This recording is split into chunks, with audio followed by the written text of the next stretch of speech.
Yeah, okay. Thank you for your confirmation. Yeah, okay. So today we'll be starting with Universal Program. This initiative is by the Namma Foresight Academy. Universal ಪ್ರೋಗ್ರಾಮ್ನಲ್ಲಿ ಈ ಪ್ರೋಗ್ರಾಮ್ನಲ್ಲಿ ಏನಿದೆ ಅಂತ basically ನನಗೆ initial ಆಗಿ ಹೇಳ್ಬಿಡ್ತೀನಿ. Next will continue with the next set of classes. So number 1, universal program ಇದರಲ್ಲಿ ಏನಿದೆ ಅಂದ್ರೆ ಪ್ರೀವಿಯಸ್ 2 to 3 ಇಯರ್ಸ್ದು ಪ್ರೀವಿಯಸ್ ಇಯರ್ ಕ್ವೆಶ್ಚನ್ಸ್ ನ ನಾವಿಲ್ಲಿ ಅನಲೈಸ್ ಮಾಡ್ತಾ ಇದೀವಿ.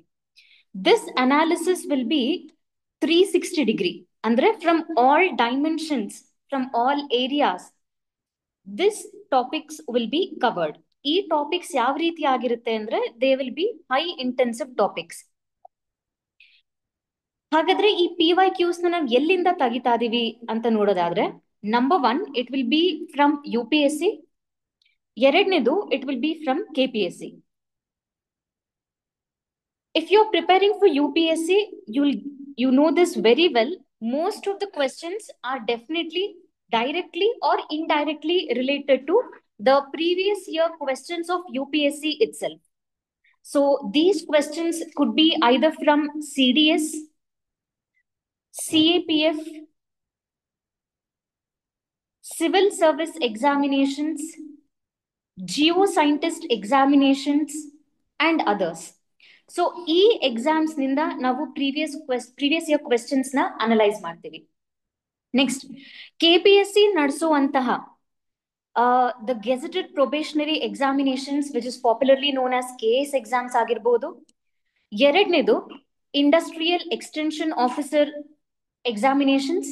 The third is commercial tax inspector, ಈ examinations. Group C examinations.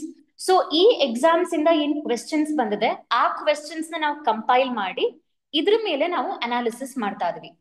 So the question arises why from these exams ಅಂತ, because already I told you they are either directly or indirectly related to either UPSC or the state examinations itself. So ಇಲ್ಲಿ ಏನಾಗ್ತಾ ಇದೆ, ಇತ್ತೀಚೆಗೆ ನಡೆದಂತ gazetted probationary examinations ಆಗಿರ್ಬೋದು, ಅಥವಾ ಇವತ್ತು ನಾವು ಡಿಸ್ಕಸ್ ಮಾಡ್ತೀವಿ industrial extension officer examination questions ಆಗಿರ್ಬೋದು, ಇದನ್ನ ನೀವು ನೋಡಿದ್ರೆ most of them the questions are bit tough. Not all are tough, but definitely the standard of questions are very high. So ಈ ಬಾರ್ ನಾನು ಸ್ವಲ್ಪ ರೇಸ್ ಮಾಡ್ತಿರೋದ್ರಿಂದ ಏನಾಗುತ್ತೆ, ಸ್ಟೂಡೆಂಟ್ಸ್ಗೆ ತುಂಬಾ ಟಫ್ ಇದೆ ಎಕ್ಸಾಮ್ಸ್ ಅಂತ ಅನ್ಸುತ್ತೆ. ಆಕ್ಚುಲ್ ಆಗಿ ಇದು ಎಲ್ಲಿಂದ ಬರ್ತಾ ಇದೆ ಕ್ವೆಶ್ಚನ್ಸ್ ಅಂದ್ರೆ from UPSC previous year questions. So ಹಾಗಾಗಿ ನಾವು UPSC ಯಾವ್ಯಾವ ಎಕ್ಸಾಮ್ಸ್ ಕಂಡಕ್ಟ್ ಮಾಡಿದರೆ ಆ ಕ್ವೆಶ್ಚನ್ಸ್ ನಾವು ಅನಲೈಸ್ ಮಾಡೋದಾದ್ರೆ, whether it is gazetted probationary, industrial extension officer, group C examinations are whatever it is, ಈ ಎಕ್ಸಾಮಿನೇಷನ್ಸ್ ನಮಗೆ ಈಸಿ ಆಗುತ್ತೆ. Or if you're preparing for UPSC examination, the previous questions from the same examinations of other papers, that could be CDS, CAPF, CISF. So, ಈ examinations ಇಂದ ಸಹ ನಮಗೆ important ಆಗುತ್ತೆ. ಈ questions ನ ನಾವು we have compiled it in such a way that it will be including number of subjects. So this could be history questions, ಇದು polity ಆಗಿರ್ಬೋದು,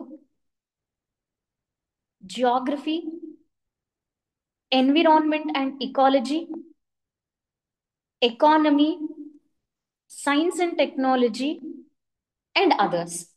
ಸೊ ಸೆಪರೇಟ್ ಆಗಿ ಸೆಗ್ರಿಗೇಟ್ ಮಾಡಿ ಪ್ರತಿಯೊಂದು ಸಬ್ಜೆಕ್ಟ್ ಇಂದಾನು ನಾವು ಹೈ ಇಂಟೆನ್ಸಿಟಿ ಟಾಪಿಕ್ಸ್ ನ ತಗೊಂಡು ಅದ್ರ ಮೇಲೆ ನಾವು 360 ಡಿಗ್ರಿ ಅನಾಲಿಸಿಸ್ ಮಾಡೋದ್ರಿಂದ ಟಾಪಿಕ್ಸ್ ನ ನಾವು ಇನ್ ಡೆಪ್ತ್ ಅನಲೈಸ್ ಮಾಡಬಹುದು, ಜೊತೆಗೆ ಕಾಂಪ್ರಹೆನ್ಸಿವ್ ಆಗಿ ಅಸೆಸ್ಮೆಂಟ್ ಸಹ ಮಾಡಬಹುದಾಗಿದೆ. ನಿಮ್ಗೆ ಇನ್ನೊಂದು ಗೊತ್ತಿರ್ಬೋದು, ಇತ್ತೀಚೆಗೆ ಏನಾಗ್ತದೆ, ಕರ್ನಾಟಕ ಸ್ಟೇಟ್ ಗವರ್ಮೆಂಟ್ ಎಕ್ಸಾಮಿನೇಷನ್ಸ್ ಯಾವುದೇ ಆಗಿರ್ಬೋದು, ಇತ್ತೀಚೆಗೆ ಯಾವ್ದು ನೋಟಿಫಿಕೇಶನ್ಸ್ ಆಗ್ತಿಲ್ಲ. ಇದು ನಮ್ಮೆಲ್ರಿಗೂ ಗೊತ್ತಿದೆ. ಹಾಗಾಗಿ ಸುಮಾರು ಜನ ಡಿಮೋಟಿವೇಟ್ ಆಗಿರ್ತೀರ. ನೋಟಿಫಿಕೇಶನ್ ಬರ್ಲಿ ಆಮೇಲೆ ಸ್ಟಾರ್ಟ್ ಮಾಡ್ತೀವಿ ನಾವು, ಈ ರೀತಿಯಾದಂತ ಒಂದು ಮೈಂಡ್ ಸೆಟ್ ಇರುತ್ತೆ. ನೀವು ಈ ರೀತಿಯಾದ ಮೈಂಡ್ ಸೆಟ್ ಇಟ್ಕೊಂಡ್ರೆ it's not possible for you to clear whichever exams you are aspiring. ಯಾಕೆ ಅಂತ ಹೇಳ್ತೀನಿ. ನಂಬರ್ 1, ನಿಮಗೆ ನೋಟಿಫಿಕೇಶನ್ ಆದ್ಮೇಲೆ ಎಕ್ಸಾಮಿನೇಷನ್ಸ್ಗೆ ಜಾಸ್ತಿ ಟೈಮ್ ಯಾವುದೇ ಒಂದು ರಿಕ್ರೂಟ್ಮೆಂಟ್ ಏಜೆನ್ಸಿ ಆಗ್ಲಿ ಕೊಡೋದಿಲ್ಲ. Weather it is KPSC, weather it is KEA ಅಥವಾ Karnataka state police, which ever it is, ಜಾಸ್ತಿ ಟೈಮ್ ಇರಲ್ಲ. ಮ್ಯಾಕ್ಸಿಮಮ್ ಅಂದ್ರೆ ಒಂದು 3 to 4 months ಇರುತ್ತೆ. ಈ 3 to 4 months ನಲ್ಲಿ ನೋಟಿಫಿಕೇಶನ್ ಆದ್ಮೇಲೆ ಎಲ್ಲಾರು ಓದ್ತಾರೆ. They will burn their sweat, ಹಗಲು ರಾತ್ರಿ ಅಂದೇ ಓದ್ತಾರೆ. ಹಾಗಾಗಿ ಏನಾಗುತ್ತೆ, ಮೆಂಟಲಿ ಸ್ಟ್ರೆಸ್ಡ್ ಔಟ್ ಆಗ್ತೀರಾ, ಕೆಲವೊಂದ್ಸರಿ ಪ್ಯಾನಿಕ್ ಮೋಡಿ ಹೋಗ್ತೀರಾ, ಆಂಗ್ಸೈಟಿ ಆಗುತ್ತೆ, ಟೈಮ್ ಕಡಿಮೆ ಇದೆ ಅಂತ ಅನ್ಸುತ್ತೆ, ಪ್ರೀವಿಯಸ್ ಇಯರ್ ಕ್ವೆಶನ್ಸ್ ನ ಸಾಲ್ವ್ ಮಾಡಕ್ ಆಗಲ್ಲ. ಇವಾಗ ನೀವು ಓದ್ತಾ ಇದೀರಾ ಅಂದ್ರೆ ಬರೀ ಓದೋದೇ ಎಕ್ಸಾಮ್ ಅಲ್ಲ. It is not possible to clear the exam only by studying, writing and reading. What has to be done is solving questions. So ಈ ಕ್ವೆಶನ್ಸ್ ನ ನೀವು ಯಾವಾಗ ಸಾಲ್ವ್ ಮಾಡಬೇಕು, when you are completely ready with the syllabus. So ನೀವು syllabus ನ notification ಆದ್ಮೇಲೆ ಇಟ್ಕೊಂತೀರಾ ಅಂದ್ರೆ it's very tough to clear the examinations. Why? Because the competition is very high. ಹಾಗಾಗಿ ನೀವೇನ್ ಮಾಡ್ಬೇಕು, ಸದ್ಯದಲ್ಲೇ ನೋಟಿಫಿಕೇಶನ್ಸ್ ಆಗುತ್ತೆ. ಸ್ಟೇಟ್ ಗವರ್ಮೆಂಟ್ ಇಂದ ನಮಗೆ ಸಿಗ್ನಲ್ ಸಹ ಸಿಕ್ಕಿದೆ, ರೋಸ್ಟರ್ ಎಲ್ಲ ರೆಡಿ ಆಗ್ತಾ ಇದೆ. ಹಾಗಾಗಿ what you can do is you can start with your preparation. By the time notification comes out, ನೀವು ಆಲ್ರೆಡಿ ಸಿಲೆಬಸ್ ನ ಕಂಪ್ಲೀಟ್ ಮಾಡ್ಬಿಟ್ಟಿದ್ರೆ ನಿಮ್ಗೆ ಅಡ್ವಾಂಟೇಜ್ ಏನ್ ಸಿಗುತ್ತೆ ಅಂದ್ರೆ, ನೋಟಿಫಿಕೇಶನ್ ಆದ್ಮೇಲೆ ರಿವಿಷನ್ಸ್ ಕೊಡ್ಬೋದು. ಒಂದೇ ರಿವಿಷನ್ ಕೊಟ್ಟು ಎಕ್ಸಾಮಿನೇಷನ್ಸ್ ನ ಬರೆಯೋದು ತುಂಬಾ ಕಷ್ಟ ಆಗುತ್ತೆ. ಸೊ ಇದಕ್ಕೆ ಮಲ್ಟಿಪಲ್ ರಿವಿಷನ್ಸ್ ಬೇಕಾಗುತ್ತೆ. ಸೊ ನೋಟಿಫಿಕೇಶನ್ ಗೆ ಮುಂಚೆನೆ ನೀವು ಸಿಲೆಬಸ್ ನ ಮುಗಿಸ್ಬಿಟ್ರೆ, ಸಮ್ 3 to 4 ರಿವಿಷನ್ಸ್ ಕೊಟ್ರೆ you will be very much well versed in whichever area of your interest. ಇದ್ರ ಜೊತೆಗೆ, ರಿವಿಷನ್ಸ್ ಜೊತೆಗೆ you have suppose to solve questions. You have to solve questions. Why? Because time management ಅನ್ನೋದು ತುಂಬಾ important ಆಗುತ್ತೆ. So time management important ಆಗಿರೋದ್ರಿಂದ ನಿಮ್ಗಲ್ಲಿ ನಿರ್ದಿಷ್ಟವಾದ time ಅಲ್ಲೇ ನೀವು ಈ ಕ್ವೆಶನ್ಸ್ ನ ಸಾಲ್ವ್ ಮಾಡ್ಬೇಕಾಗತ್ತೆ. ಹಾಗಾಗಿ ಮುಂಚೆನೆ ನೀವು ಸಿಲೆಬಸ್ ನ ಕಂಪ್ಲೀಟ್ ಮಾಡ್ಕೊಂಡಿದ್ರೆ, ನೋಟಿಫಿಕೇಶನ್ಸ್ ಆದ್ಮೇಲೆ ರಿವಿಷನ್ಸ್ ಅಷ್ಟೇ ಮಾಡಬೇಕು. ರಿವಿಷನ್ ಮಾಡಬೇಕು, PYQ ಸಾಲ್ವ್ ಮಾಡಬೇಕು, ಅಥವಾ ಯಾವ್ದಾದ್ರು ಕೋಚಿಂಗ್ ಇನ್ಸ್ಟಿಟ್ಯೂಷನ್ ಅವರ ಕ್ವೆಶನ್ ಪೇಪರ್ಸ್ ನ ಸಾಲ್ವ್ ಮಾಡಬೇಕು. ಈ ಆಸ್ಪೆಕ್ಟ್ ಅಲ್ಲಿ ಸ್ಟಡಿ ಮಾಡಿದ್ರೆ ಮಾತ್ರ whichever subjects, whichever post you're aspiring, whether it is gazetted probationary, group C, ಅಥವಾ ಕಮರ್ಷಿಯಲ್ ಟ್ಯಾಕ್ಸ್ ಇನ್ಸ್ಪೆಕ್ಟರ್, ಅಥವಾ any other examinations, PSI, whichever examinations it is, it will be a cake walk for you. ಹಾಗಾಗಿ what I recommend is follow this universal program wherein Namma Foresight Academy will be providing you all these topics, previous year question, high intensive topics ನಲ್ಲಿ ನಾವು 360 degree coverage ಕೊಡ್ತೀವಿ. ಹಾಗಾಗಿ ನಿಮಗೆ ಒಂದು topic ನ ತಗೊಂಡು ಅದ್ರ ಹಿಂದಿಂದ ಏನಾಗಿತ್ತು, ಸಮ್ ಕಾಂಪ್ರಹೆನ್ಸಿವ್ ಅಸೆಸ್ಮೆಂಟ್ ಮಾಡ್ಬೋದು. ಅದ್ರ ತಕ್ಕ ಹಾಗೆ ಕ್ವೆಶನ್ಸ್ ನ ಸಹ ನಾವು ಸಾಲ್ವ್ ಮಾಡಿ ನೋಡ್ತೀವಿ. So that you get to know where you exactly stand. ಮತ್ತೆ ರಿವಿಷನ್ ಮಾಡ್ಬೇಕಾ ಅಥವಾ ಮತ್ತೆ ಸ್ಕ್ರಾಚ್ ಇಂದ ಸ್ಟಾರ್ಟ್ ಮಾಡ್ಬೇಕಾ, ನಿಮಗೆ ಗೊತ್ತಾಗುತ್ತೆ. So this is your program associated with universal program brought to you by Namma Foresight Academy. So I hope this orientation is clear to you. Now we'll be proceeding with the history subject. So ನಾನು history subject ನ handle ಮಾಡ್ತೀನಿ. So history subject ನ PYQs ನ ನಾವು compile ಮಾಡಿದೀವಿ. ಅದರಿಂದ ನಾವು start ಮಾಡೋಣ.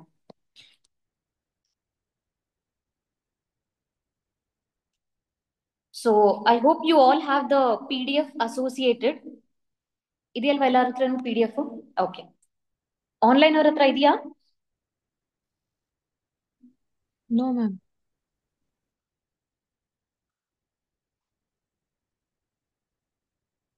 Okay, you'll get it shortly. ನಿಮಗೆ ಕಳಿಸ್ತಾರೆ. So will be starting with, I think ನಿಮ್ಗೆ ಝೂಮ್ ಕಾಲ್ ಅಲ್ಲಿ ಇರೋದ್ರಿಂದ ಆನ್ಲೈನ್ ಅಲ್ಲಿ ಕಾಣಿಸ್ತಾ ಇದೆ ಅನ್ಸುತ್ತೆ ಬೋರ್ಡ್ ಮೇಲೆ. What exactly the previous year questions we have compiled ಕಾಣಿಸುತ್ತಲ್ಲ? Yes, ma'am. Okay. So we'll be analyzing each and every question, as I told you, comprehensively 360 degree nalli ನಾವು cover ಮಾಡೋಣ. So the first question is, during which period the people had the knowledge of agriculture? So this question was asked to you by the KPSC in the Commercial Tax Inspector examination of 2024. So the answer here, any guesses? Neolithic. Very good. So the answer is, yes, that's right. The answer is Neolithic age. So ನಾನು ಸ್ವಲ್ಪ back ಗ್ರೌಂಡಿಗೆ ಹೋಗಿ Palaeolithic, ಮೀಸೋಲಿಥಿಕ್, Neolithic ಬಗ್ಗೆ ಒಂದು ಸ್ವಲ್ಪ ನೋಡಿ next question proceed ಆಗೋಣ. So ನಿಮಗೆ ಗೊತ್ತಿರೋ ಹಾಗೆ stone age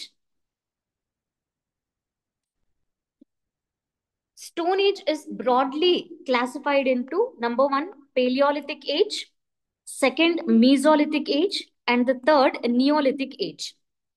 So Paleolithic age nalli, basically it was a hunting and gathering economy. Can you tell me whether the Paleolithic man was a vegetarian or a non-vegetarian? Non-vegetarian. Think ಯೋಚನೆ ಮಾಡಿ ಹೇಳಿ. Ma'am, it's both. If you're a non-veg, that means you're non-veg. It can't be veg. Right?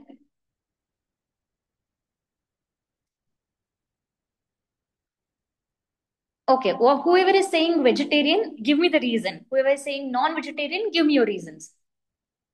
Ma'am, vegetarian, their body was not much developed. Very good. That's the answer. See, they were vegetarians. ಯಾಕೆ ಅಂತ ನಾ ಹೇಳ್ತೀನಿ ಕೇಳಿ.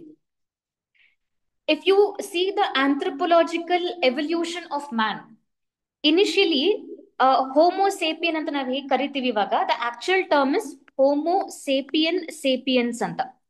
Okay,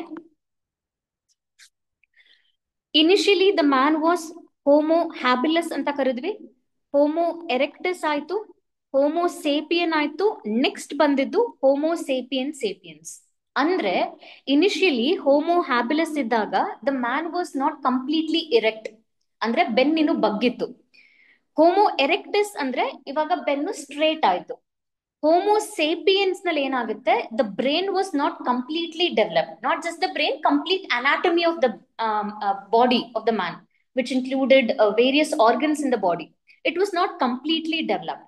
ಇದು completely develop ಆಗೋದು ಯಾವಾಗ, homo sapien sapiens phase ನಲ್ಲಿ, evolution phase ನಲ್ಲಿ.